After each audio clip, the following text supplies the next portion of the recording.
বিশ্লেষণ একক আৰু অদ্বিতীয় চাই থকাৰ বাবে সকলোকে মই ধন্যবাদ জনাইছো। আমি আজি টিয়কৰ হাঁহচৰা চাংমাই গাঁৱৰ এঘৰ মানুহৰ চোতালত উপস্থিত আছো। এঘৰ মানুহৰ চোতালত আমি এই কাৰণে উপস্থিত আছো, এখন ব্যতিক্ৰমী চোতাল।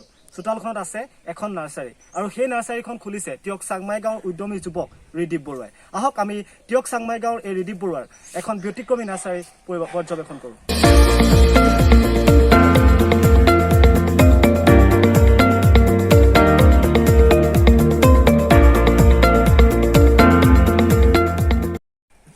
আমি আপোনালোক ইতিমধ্যে ৰিদীপ বৰুৱাৰ যিখন আচলতে এখন চোতালখনত আছে বিভিন্ন ধৰণৰ পুলি আচলতে, আৰু আমাৰ তাত এতিয়া বৰ্তমান কৰ্মৰত অৱস্থাত আছে ৰিদীপ বৰুৱা। আমি তেখেতৰ পৰা জানিব চেষ্টা কৰিম আচলতে তেওঁ নিজৰ ঘৰখনৰ যিখন চোতাল হয়, আজি দেখিবলৈ পোৱা গৈছে যে আমাৰ যুৱ প্ৰজন্মই কয় যে আমাৰ খেতি মাটি নাই খেতি কৰিবলৈ, বা বিভিন্ন ধৰণৰ প্ৰশ্ন তেওঁলোকে খেতি পথাৰখনৰ পৰা বিৰত থাকিব বিচাৰে। কিন্তু ৰিদীপ বৰুৱা সঁচাই ব্যতিক্ৰমী। নিজৰ ঘৰখনৰ চোতালখন তেওঁ এনেকুৱা সুব্যৱহাৰ কৰিছে, আচলতে আমি আজি এই বিশ্লেষণত এই উপস্থাপন নকৰি নোৱাৰিলোঁ। আহক আমি ৰিদীপ বৰুৱাৰ পৰা কিছু কথা জানিব চেষ্টা কৰিম। বৰ্তমান ৰিদীপ বৰুৱা যিটো কামত ব্যস্ত হৈ আছে। ৰিদীপ দা, প্ৰথমতে আপোনাক আমাৰ বিশ্লেষণৰ মজিয়ালৈ স্বাগতম জনাইছো। আপোনালৈ মোৰ প্ৰথম প্ৰশ্ন হৈছে, আপুনি আপোনাৰ এখন ঘৰৰ চোতালখনত আপুনি ব্যতিক্ৰমী ৰূপত এখন নাৰ্চাৰী খুলিছে। আপুনি এই নাৰ্চাৰীখন যে খুলিছে তাৰ অনুপ্ৰেৰণা কাৰ পৰা পালে? মই তেখেতৰ অনুপ্ৰেৰণা পাইছিলো। মই প্ৰায় আজি 1.5 বছৰমান হ'ল। তেখেতৰ নাম হৈছে শ্ৰী ৰাজীৱ বৰুৱা। মোৰ তেখেতৰ দাই বুলি মই সমানত কওঁ। আমাৰ ঘৰৰ ওচৰৰে তেখেত। তেখেতো ভাল খেতিয়ক। তেখেতৰ পৰা অনুপ্ৰেৰণা পাই মই ঘৰতে এখন নাৰ্চাৰী খুলিবলৈ অনুপ্ৰেৰণা পাইছিলো ভালকে। এই আপোনাৰ নাৰ্চাৰীখনত কি আছে? অৰ্কিডো পোৱা যায় ন? ইয়াত অৰ্কিডো ভালেমান প্ৰজাতি পোৱা যায়। প্ৰায় 4,500খন অৰ্কিডৰ প্ৰজাতি পোৱা যায়।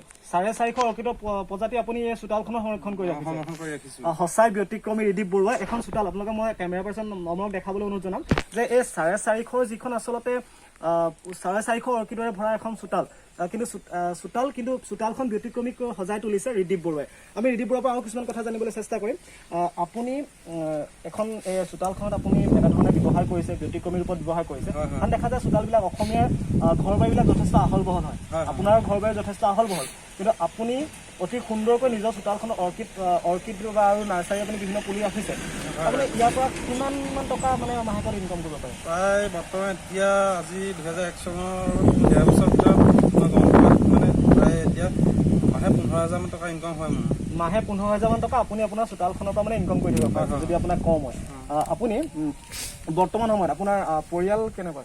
পৰিয়াল দেউতা মা আছে আৰু বৰ্তমান মই আছো। আপুনি আছে। আপুনি মানে ইয়াৰ পৰাই চলি থাকে ন, অন্য কিবা উৎস আছে? মোৰ বৰ্তমান এই নাৰ্চাৰীখনৰ পৰাই যিখিনি পাৰো নিজে ইয়াৰ পৰাই চলি আছো। হয়। মই নৱপ্ৰজন্মক আজি ক'ব বিচাৰো যে এখন ব্যতিক্ৰমী চোতাল আচলতে সময়ৰ সৎ ব্যৱহাৰ কৰিছে ৰিদীপ বৰুৱাই। তেওঁৰ যিখিনি মাটি আছে সেই মাটিখিনি সৎ ব্যৱহাৰ কৰিছে। আমি ৰিদীপ বৰুৱাক ক'বলৈ চেষ্টা কৰিম যে আপুনি যিখিনি পুলি আছে, যেনেকে আপুনি মানে যিখিনি পুলি পচাইছে, সেইখিনি আপুনি নিজে পচাই নে আপুনি ক'ব পাৰে? বৰ্তমান মই চব এতিয়া যিখিনি কৰি আছো সেইখিনি চব নিজে পচোৱা হয়। অলপ এটা কিছুমান পুলি মই বাহিৰৰ পৰা অনা হয়। ওচৰৰে বেছি দূৰ নহয়, সেইবিলাকৰ পৰা অনা হয়। আপুনি পুলিবিলাক কি পুলি আছে বৰ্তমান ইয়াত?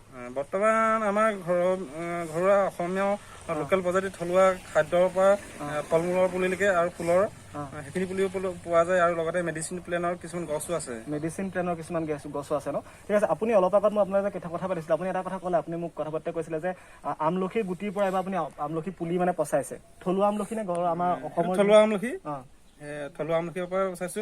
কিন্তু আমাৰ অসমৰ মানুহে প্ৰায়ভাগ মানুহে শিক্ষিত যদিও, কিন্তু মই আজি অলপ দিনৰ আগতহে মই গম পাইছো যে এটা আমলখি গুটি আমি ভাঙি যদি ভিতৰৰ গুটি ভাঙি চাওঁ, তাত কিন্তু 5টা বা 6টা গুটি ওলায়। কিন্তু সেই গুটিখিনি ভাঙি আপুনি যদি পানী এগিলাছত তললে যিখিনি গুটি যায় আপুনি সেইখিনি পচাই সেইখিনিৰ পৰা প্ৰায় আপুনি লাভৱান্বিত। যদি আমলখি এটা আপুনি চিডৰ খেতি কৰিম বুলি ভাবে, আমলখি পৰা গুটি পুলি উলিয়াই লাভৱান হ'ব বিচাৰে, তেনেধৰণে আপুনি নকা টেঙাও ওলাব। আৰু তেনেকে বাকীখিনিতো আপোনালোকে গমেই পায় কি ভাগে কেনেকে ওলাব। আৰু বাকী মোৰ ছজিনা পুলি বা ডালিম পুলি, ড্ৰেগন ফ্ৰুইটৰ পুলি, আমলখি পুলি, তামোলৰ পুলি, টেঙা পুলি, জবা ফুলৰ, তেনেকে গোলাপ ফুল চলাপ ফুল চব প্ৰায়ভাগ প্ৰজাতিৰ ফুলৰ আছে। আৰু ইভাগে মেডিচিন প্লেনৰ হলে ক'বলৈ গ'লে ভেনিলা আছে, তাৰপিছত সেইটো অৰ্কিডত ব্যৱহাৰ যায়। আৰু ইভাগে আছে মুকেনা আৰু ভেলভেট বুলি কয়। সেইটো বহুত মেডিচিনৰ কাৰণে ব্যৱহাৰ হয়, আৰু সেই ব্যৱহাৰটো সঠিকভাৱে আজি পৰ্যন্ত মই গম পোৱা নাই। কিন্তু কিমান কিহত ব্যৱহাৰ হয়, কিন্তু সেইটো গুগলত চাৰ্চ কৰি চালে অলপমান গম পোৱা হৈছেগে তেওঁ। কিন্তু যোৰহাট মই ইউনিভাৰ্চিটি ঈশ্বৰচন্দ্ৰ বৰুৱা ছাৰৰ ওচৰলৈ যাওঁতে মোক তেখেতে কৈছিলে যে এই বস্তুখিনি বহুত মেডিচিন প্লেনৰ গছ, তুমি পাৰিলে সংৰক্ষণ কৰি ৰাখা। পাৰিলে যত্নকে এইখিনি বস্তুটো খেতি হিচাপে ব্যৱহাৰ কৰিবলৈ ভালকে মানুহক অনুপ্ৰেৰণা দিয়া তুমি আপোনাৰ আপুনি এখন চাওক আপুনি এইখিনি পুলি বিকিবৰ কাৰণে এখন বজাৰৰ প্ৰয়োজন হয় সেই বজাৰখন মানে আপোনাৰ ঘৰৰ পৰাই পুলি কিনেহি নে কি মানুহখিনি বৰ্তমান প্ৰায় মই 4 মাহমান অলপমান ৰাস্তাৰ কিনাৰতে কলিয়া পানী সত্ৰৰ ওচৰত মই এখন দোকান দিছিলো তাত তেনেকে দিছিলো তাৰপিছত যেতিয়া মানুহখিনিয়ে চিনি পোৱা হ'ল আৰু তাৰপিছত লকডাউনৰ পিছৰ পৰা যোৱা বছৰ মই এতিয়া ঘৰতে মানুহখিনিয়ে ঘৰলৈ চিনি পোৱাৰ কাৰণে ঘৰৰ পৰা আহি পুলিখিনি মানে আপুনি ঘৰৰ চোতালত বহি পেলাই আপুনি ঘৰৰ চোতালখনত আপুনি ঘৰৰ ভিতৰত বহি আপুনি মাহেকত 15,000 টকা ইনকম কৰি থকা বৰ্তমান হ'ল গতিকে এটা সঁচাকৈ এটা প্ৰশংসনীয় পদক্ষেপ আমি ৰেড্ডী বৰুৱাক সঁচাই ধন্যবাদ দিব লাগিব আচলতে তেওঁ আমি বিভিন্ন পুলি আছে আমি এটা কথা জানিব বিচাৰিম যে পুলিবিলাক আপুনি ক'লে ছজিনা এটা পুলি দাম কিমান হয় বৰ্তমান ছজিনা প্ৰায় পুলি মই এতিয়া 100 টকাকৈ বিকি আছো 100 টকা আৰু এই হাঁচি গছৰ পুলি দেখিছো হাঁচি গছৰ পুলিখিনি 5 টকা বা 7 টকাৰ ভিতৰত বিকি আছো 7 টকা বিকিছে আৰু কি পুলি আছে আপুনি কি কৈছিলে নগাটেঙা পুলি আছে নগাটেঙা 100 টকাত বিকো হয় আৰু ফুলবিলাকৰ আপুনি দাম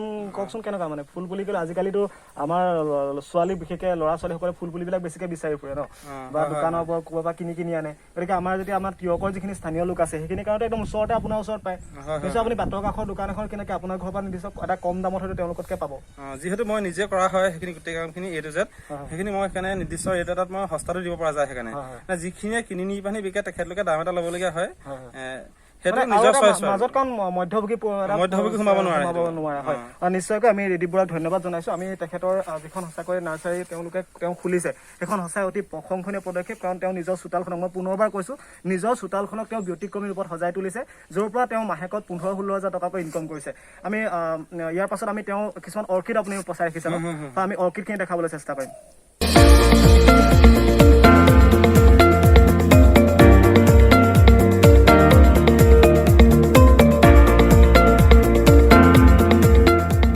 বিশ্লেষণত আমি এবাৰ আপোনালোকক দেখাবলৈ লৈছো ৰেড্ডী বৰুৱাৰ অৰ্কিড যিখন পাৰ্ক আছে অৰ্কিড পাৰ্কখন সঁচাই ব্যতিক্ৰমী তেওঁক প্ৰথমে ৰেড্ডী বৰুৱাক আমি সুধিব বিচাৰিছো যে অৰ্কিড পাৰ্কখন আপুনি খুলিলে আপুনি দেখিছে চাৰিওফালে মানে বাগান আছে বাগানৰ মাজত আপুনি অকণমান জেগা লৈ পেলাই অৰ্কিড পাৰ্কখন খুলিছে আপোনাৰ মানে কিমান মান ইনকম হয় আপোনাৰ অৰ্কিডখনৰ পৰা প্ৰায় 15,000 পৰা 20,000 টকাৰ ভিতৰত ইনকম হয় মানে আপোনাৰ যিখন নাৰ্চাৰী আছে তাত আপুনি 15,000 টকা ইনকম কৰে আৰু এই অৰ্কিডখনৰ পৰা আপুনি 15-20,000 টকা ইনকম কৰে মানে মন্থলি যদি আপোনাৰ ইনকমটো চাওঁ আপুনি ঘৰত বহি 30-35,000 টকা ইনকম কৰিব পাৰে আৰু আপোনাৰ যিটো বাগানো আছে আপুনি বাগানৰ মাজত যে এখন ৰাখিছে বাগানতকৈ এইটো লাভদায়ক নে বাগানতকৈ লাভদায়ক আপুনি যিকোনো এটা খেতি কৰক আপুনি পাৰ্মানেণ্ট হওক আপুনি চিম্পুল আপুনি থলুৱা প্ৰজাতি হওক যিকোনো প্ৰজাতি আপুনি যি গছে সঁচা হওক বা পুলি বিকা হেৰি কৰক আমি সেইখিনি প্ৰায়ভাগে ছাকচেছফুল হ'ব বেছি মাটিৰ প্ৰয়োজন নহয় সেই সময়ত মানে ৰেড্ডী বৰুৱাই এটা কথা উল্লেখ কৰিছে যে বাগান যদি আপুনি 4-5 বিঘাও কৰে তাৰ লগত আপুনি একঠা মাটিত যদি আপুনি এখন অৰ্কিড পাৰ্ক খুলিব পাৰে